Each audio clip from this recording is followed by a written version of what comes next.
Агенцијата за вработување на Република Македонија денеска објави повторен јавен оглас до правните субјекти, микро и мали претпријатија, како и до невработените лица за вклучување во проектот кредитирање на правни субјекти, микро и мали претпријатија за отворање на нови работни места. Како што не информираше раководителот на Агенцијата за вработување во Кочани, Васко Ангелов, пријави ќе можат да се доставуваат во работните клубови на центрите за вработување во периодот од 31 јули оваа година па се до 15 август оваа година.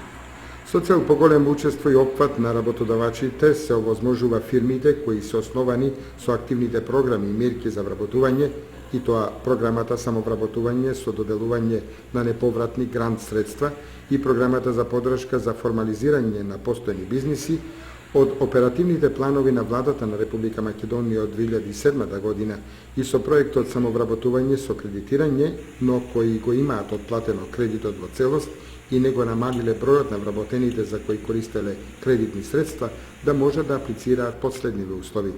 Да имаат само едно вработено лице во последните 3 месеци, да не го намалиле бројот на вработените во последните 6 месеци и да се регистрирани најмалку една година пред денот на објавувањето на јавниот оглас. За сите останати фирми кои не се основани со активните програми, мерки, важат истите услови како и во претходниот јавен оглас.